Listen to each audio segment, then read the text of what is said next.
오늘 본문은 다윗의 시대에 3년 기근이 있었다는 사실을 소개함으로 시작하고 있습니다.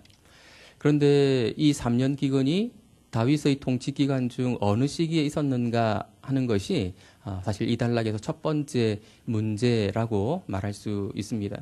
첫 번째라고 말한 것은 그 외에도 또 다른 문제가 있다는 것을 암시하는 것이지요. 이 단락은 설명하기가 좀 어려운 몇 가지 문제가 있습니다. 나중에 또 언급될 때에 다시 한번 말씀드리도록 하겠습니다. 여러 정황을 고려해 볼 때 3년 기근은 사무엘하의 시간 순서와는 무관하게 배치되어 있는 것으로 보는 것이 옳을 것 같습니다. 그러니까 사무엘하 20장 사건이 있고 난 이후에 21장 사건이 있었는 것이 아니라는 그런 말입니다.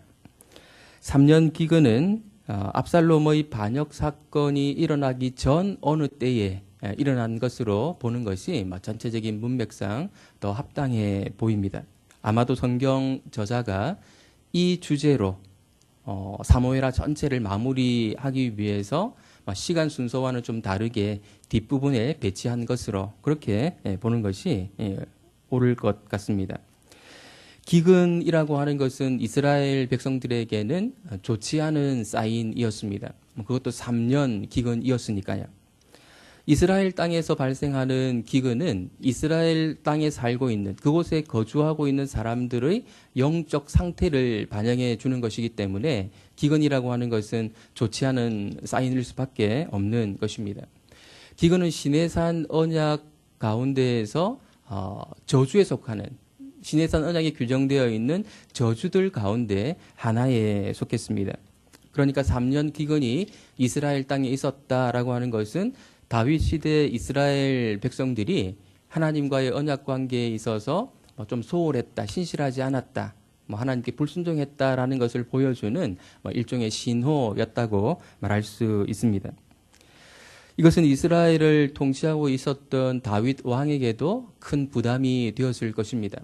그래서 그는 하나님께 간구했습니다.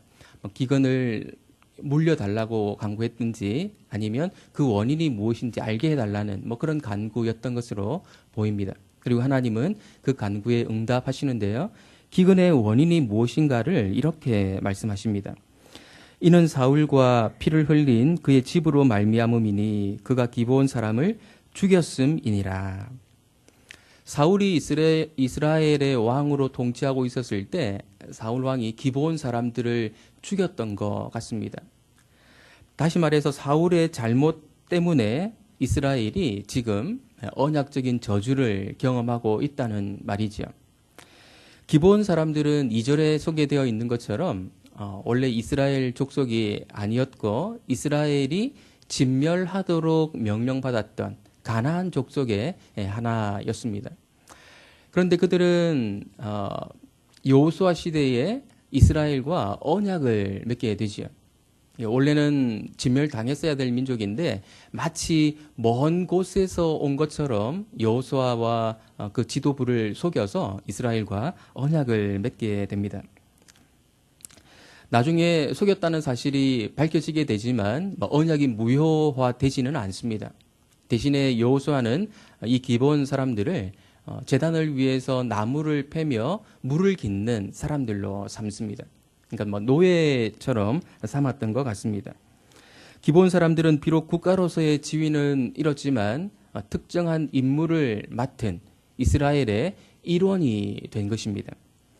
따라서 기브온 사람들을 죽인 것은 언약을 어긴 것이 됩니다. 불의를 저지른 것이지요. 이것이 3년 기근의 원인이 됩니다. 하나님은 사울이 언약을 깨뜨린 이 문제를 바로 잡으시기 위해서 3년 기근을 이스라엘에 주신 것이다. 이렇게 보면 되는 것이죠. 그런데 이 문제를 먼저 제기하신 분이 하나님이셨다라는 사실에 우리가 주목할 필요가 있습니다. 기브온 사람들이 당했기 때문에 그 사람들이 항의를 해서 이 문제를 드러낸 것이 아니고 하나님께서 먼저 3년 기근을 주시고 그 원인이 이것이다라는 사실을 드러내셨다는 것입니다. 이미 세월이 많이 지났기 때문에 사람들은 다 잊고 있었습니다. 다윗 왕도 잊고 있었습니다. 아마도 이런 일이 있었는지조차 몰랐을지도 모르겠습니다. 기브온 사람들만 자신들이 당했던 그 일 때문에 막 끙끙 앓았을 것이고 그럼에도 불구하고 할 수 있는 일이 아무것도 없어서 그냥 아픔을 가슴에 파묻고 있었는지 모르겠습니다. 그러나 하나님은 잊지 않으셨고 진실을 밝히려 하십니다.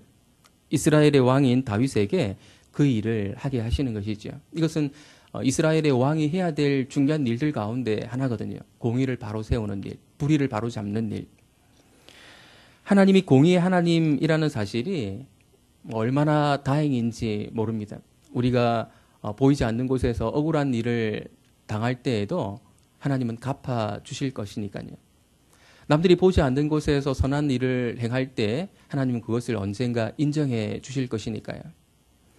하나님이 공의의 하나님이 아니라면 사람들이 보는 곳에서만 잘하려고 하지 않았을까? 진정한 공의는 저 멀리 물 건너가지 않았을까? 그런 생각이 듭니다. 다윗은 기브온 사람들을 불러서 어떻게 속죄하면 될 것인지를 묻습니다. 어떤 법에 정해져 있는 것이 아니고 이 기브온 사람들의 마음을 풀어주는 것이 문제 해결의 핵심이었기 때문에 어떻게 하면 될지 그들을 불러서 물었던 것이죠. 기브온 사람들은 이 문제가 사울 집안과의 문제임을 분명히 하고 금전적인 보상으로 해결될 수 있는 문제가 아니라는 사실을 분명히 합니다. 그들의 요구는 이것이었는데요. 5절 6절 말씀 우리 같이 한번 읽어보겠습니다. 그들이 왕께 아뢰되 이스라엘 영토 내에 머물지 못하게 하려고 모해한 사람의 자손 7사람을 우리에게 내주소서. 여호와께서 택하신 사울의 고을 기브아에서 우리가 그들을 여호와 앞에서 목매어 달겠나이다 하니 왕이 이르되 내가 내주리라 하니라. 사울의 자손 7사람을 내주면 그들을 사울의 고향인 기브아에서 목매어 달아 죽이겠다라는 것입니다. 요구 내용을 요약해서 보게 되면 아주 끔찍하고 잔인한 요구로만 보일 수 있습니다. 사실이 그렇기도 하지만 조금 더 꼼꼼하게 이들의 요구를 살펴보면 이들의 요구가 정당하겠다 그런 생각을 갖게 됩니다. 우선 사울 왕이 한 일을 보면 기브온 사람들을 학살했을 뿐 아니라 멸하여 이스라엘 영토 내에 머물지 못하게 하려고 모해했다 그렇게 말하고 있습니다. 모해라는 말은 모략해서 해롭게 한다 이런 뜻이거든요. 그러니까 일시적으로 또는 우연히 기브온 사람들을 학살했던 것이 아니고 계획적으로 모략을 갖고 그 사람들을 학살했다 그런 뜻입니다. 그러기에 기브온 사람 여호수아 시대에 언약을 맺어서 이스라엘의 일원이 되었음에도 불구하고 기브온 사람들을 이런 식으로 취급했다는 것이죠. 그러니까 기브온 사람들의 요구는 언약, 약속을 기반으로 하고 있다는 점에서 정당하다 이렇게 볼 수 있다는 말입니다. 그렇기 때문에 그들은 사울의 자손 7사람을 여호와 앞에서 목매어 달겠다 그렇게 말하고 있습니다. 여호와 앞에서라는 말은 그들의 요구가 정당하다, 합법적이다라는 것을 강조하는 말이거든요. 그렇다면 왜 하필 사울의 고향 기브아에서 목매어 달겠다고 말하는 것일까요? 민수기 35장 33절에 의하면 땅이 피 흘림으로 더럽혀졌을 때 피 흘림을 받은 땅은 그 피를 흘리게 한 자의 피가 아니면 속함을 받을 수 없다 그렇게 말하고 있습니다. 아마도 기브온 사람들은 사울의 고향이었던 기브아에서 죽임을 당했던 것 같습니다. 아울러 민수기 35장 31절은 고의로 살인죄를 범한 살인자는 생명의 속전을 받지 말고 반드시 죽이도록 명하고 있습니다. 그러니까 은금으로 보상받을 수 있는 문제가 아니고 죽여야만 된다는 것이죠. 그러니까 기브온 사람들의 요구는 율법에 비추어 보더라도 합당한, 율법에 맞는 그런 요구를 한 것이다 이렇게 볼 수 있다는 말입니다. 단 사울이 피 흘림의 벌을 받아야 되는데 이미 사울은 죽었기 때문에 그의 후손들이 이 벌을 받아야 된다는 점에서 조금 어려운 문제가 있는 것이죠. 다윗은 기브온 사람들의 요구를 수용합니다. 아까도 말씀드린 것처럼 복수를 당해야 될 사울은 이미 죽었고 또 아마도 사울이 기브온 사람들을 학살할 때 그와 함께 있었던 사울 집안의 어떤 사람들, 그들을 가려내는 일이 쉽지 않았던 것 같습니다. 결국 선별된 7사람은 사울의 첩 리스바가 낳은 아들 둘과 사울의 딸 메랍이 낳은 아들 5이었습니다. 요나단의 아들 모비보셋은 다윗과 요나단 사이에 맺었던 맹세 때문에 제외되었습니다. 그리고 다윗이 그들을 내어주자 그들이 말했던 대로 기브아에서 이 사람들을 목매달아 죽였습니다. 여기서 부딪히게 되는 두 번째 어려운 문제는 무엇인가 하면 사울의 잘못 때문에 그의 후손들이 죽임당하는 것이 과연 옳은가 하는 것입니다. 이것을 어떻게 봐야 하는가 하는 것이죠. 율법은 조상의 죄 때문에 후손이 벌받는 것을 금하고 있거든요. 조상의 죄 때문에 후손이 벌받는 것을 금하고 있기 때문에 다윗이 이 기브온 사람들의 요구를 받아들여서 이 사울의 후손들을 처형한 것에 대해서 학자들은 이 다윗을 굉장히 비난을 합니다. 사울 집안을 멸절시키려는 다윗의 자작극이었다 이렇게 주장하는 학자들도 있습니다. 기브온 사람들의 복수를 핑계로 자신의 정적이었던 언젠가 자신을 위협할 수 있는 대상이기도 했던 사울 집안을 멸절시키려 했다 이렇게 보는 것이지요. 이 부분이 좀 설명하기 어려운 부분이기 때문에 해결책을 제시하는 과정에서 사울의 어떤 정치적인 자작극으로 보는 그런 방법이 한 가지 있기도 하지만 이것이 해결책이 되기는 곤란해 보입니다.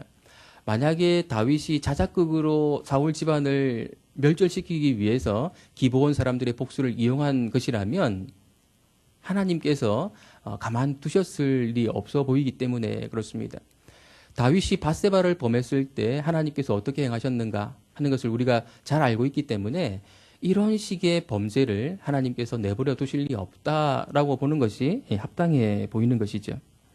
기브온 사람들을 모해함으로 약속을 파기한 죄의 무게가 조상의 죄 때문에 후손이 벌받는 것을 금한 율법보다 더 무거웠다라고 보는 것이 이렇게 정리하는 것이 더 합당해 보입니다.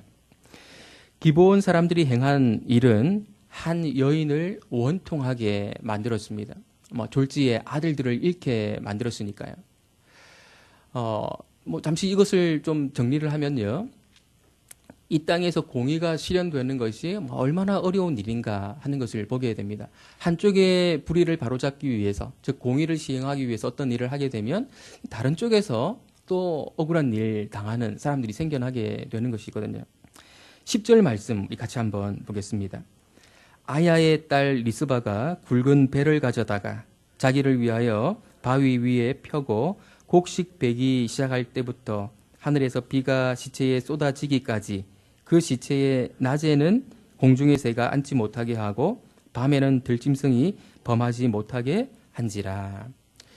리스바는 곡식 베기 시작할 때부터 비가 쏟아지기까지 아마도 이 기간은 이스라엘 우기와 관련되어 있는 것 같은데요. 이 기간이 몇 달 정도 되는 것으로 학자들은 추정하고 있습니다. 몇 달 동안 자기 자식들과 조카들의 시체를 지키는 그 일을 리스바가 했던 것이지요. 리스바가 한 일은 우리나라 사람들이 너무나도 잘 알고 있는 한이라는 말로밖에 표현할 길이 없어 보입니다.